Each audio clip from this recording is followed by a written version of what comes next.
여러분 안녕하십니까? 권순알입니다. 2025년 10월 26일 오늘은 세계에서 가장 못사는 나라 중 하나였던 대한민국을 획기적으로 도약시킨 한국산업혁명의 영웅 박정희 대통령 서거 46주기를 맞는 날입니다. 서울 동작동 국립서울현충원에서 민족중흥회 주최로 열린 박정희 대통령 서거 46주기 추모식에는 장동혁 국민의힘 대표를 비롯해서 제1야당인 국민의힘 지도부와 전현직 국회의원들이 대거 참석해 눈길을 끌었습니다. 특히 장동혁 대표는 오늘 추모식에서 직접 추모사를 낭독했습니다. 현직 주요 정당 대표가 박정희 대통령 추모식에서 추모사를 한 것은 지금까지 전례를 찾기 힘든 일입니다.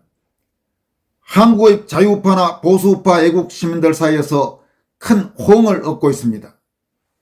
장동혁 대표는 추모사에서 이재명 정권과 더불어민주당의 대한민국 헌정질서 파괴와 선동정치에 맞서서 조국 근대화의 위대한 영웅 박정희 대통령께서 목숨 바쳐 일군 위대한 대한민국과 자랑스러운 역사를 반드시 지키겠다고 다짐했습니다.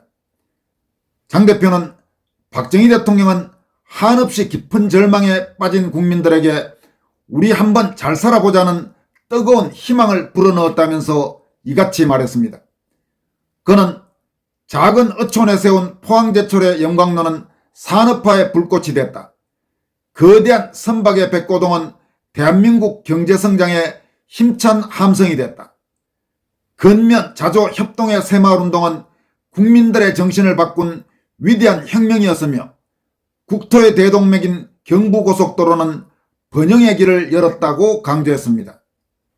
장 대표는 그러나 지금 박 대통령께서 피와 땀으로 일으켜 세운 이 위대한 조국이 미정유의 위기를 맞이하고 있다면서 이재명 정권과 거대 여당의 반헌법적 폭거는 헌정 질서를 유린하고 나라의 근간인 자유민주주의와 시장경제를 송두리째 흔들고 있다고 말했습니다.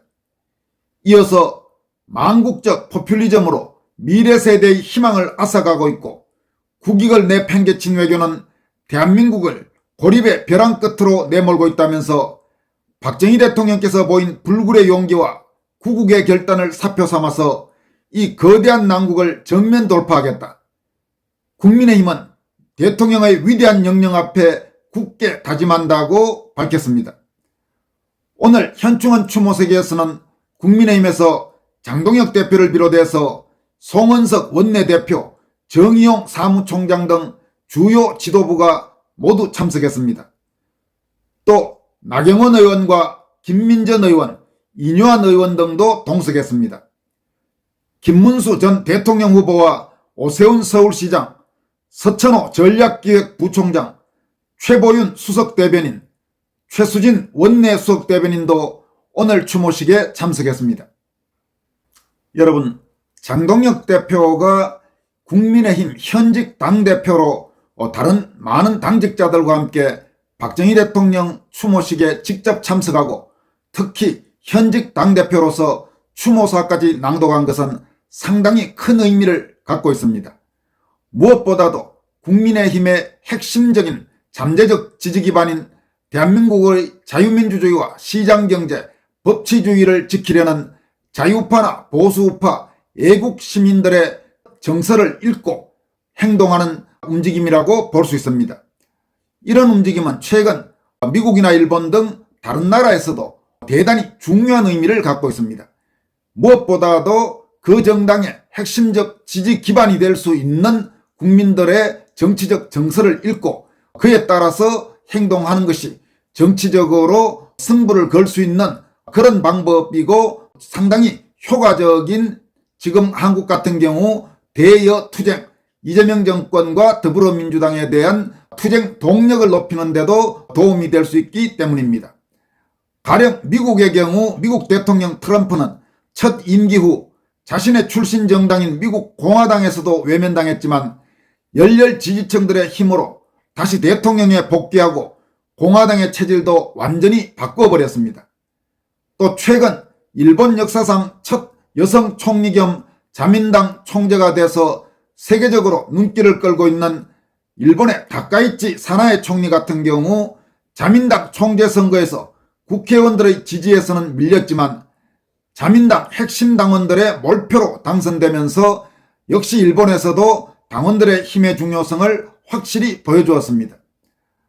우리나라에서도 사실 장동혁 대표가 재선 국회의원, 더 정확히 말하면 1.5선 국회의원이라는 짧은 정치 경력에도 불구하고 대선 후 첫 전당대회에서 당초 예상을 깨고 국민의힘 대표로 당선되는 돌풍을 일으킬 수 있었던 결정적인 원동력 역시 국민의힘 다수 당원들의 정치적 요구를 정확하고 신속히 읽고 적절히 대응했던 전략, 다시 말해서 당원들의 힘을 바탕으로 한 제2의 당원혁명 덕분이었다고 할 수 있습니다.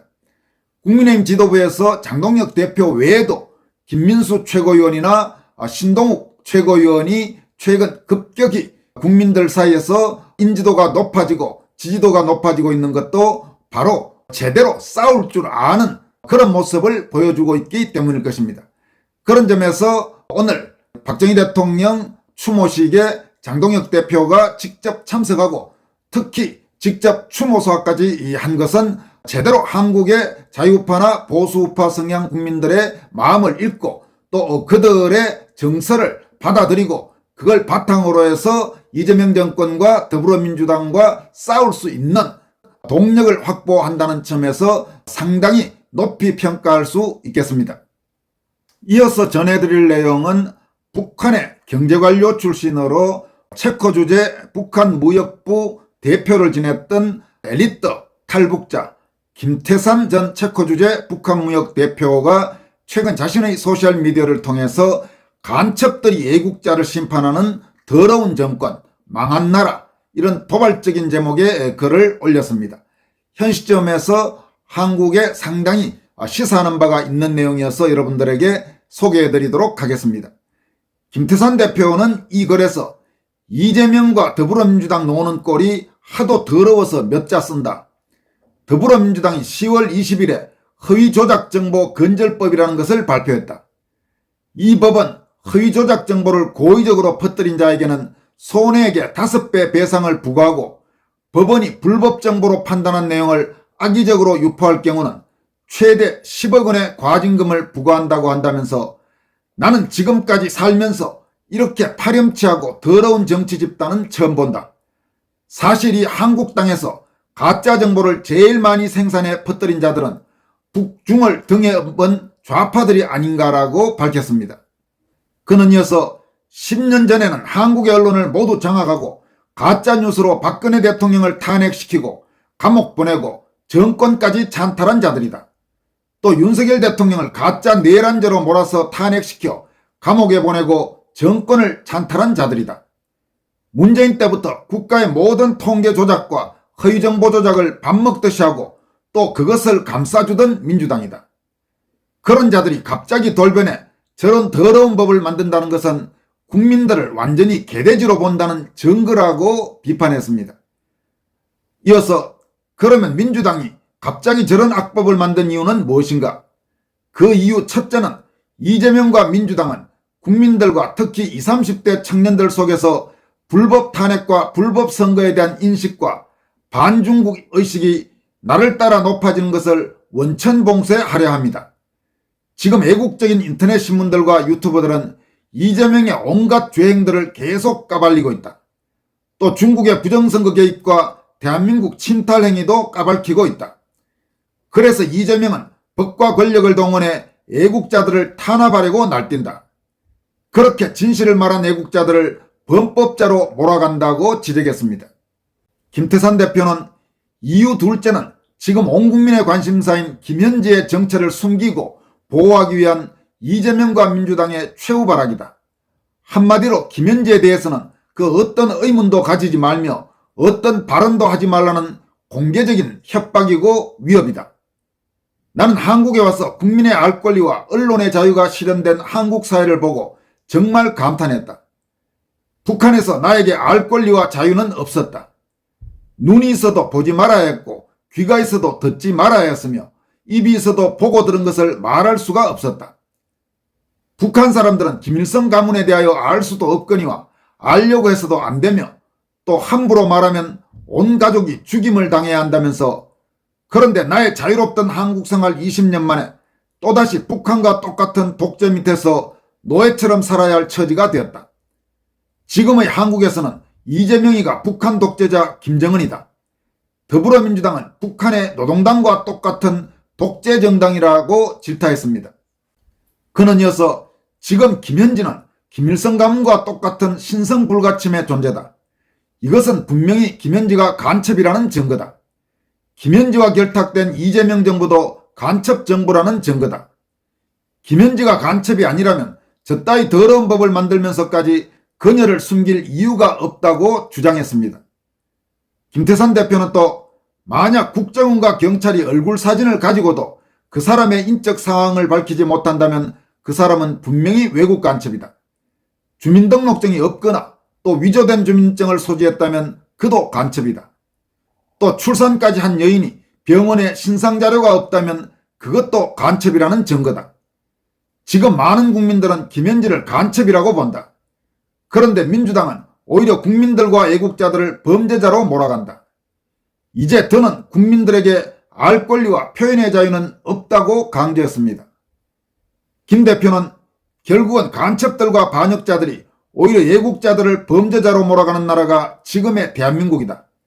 1990년대 남한 조선노동당이라는 거대 지하당 조직을 만들고 대한민국을 위협했던 이선실도 북한의 거물 여자 간첩이었음을 잊지 말라. 그런데 아직도 이런 무서운 사실을 모른 척하는 사람들이 한국에는 너무나 많다. 이런 사실들을 외면하는 자들은 이재명이나 민주당과 똑같은 공범들이다. 전 국민이 들고 일어나서 진실을 밝히고 나라를 바로잡아야 한다고 역설했습니다. 간첩들이 애국자를 심판하는 더러운 정권 망한 나라. 김태산 대표의 이 글 제목이 참 가슴에 와닿는 그런 현실이 아닐 수가 없습니다. 지금까지 권순할TV였습니다. 여러분 고맙습니다.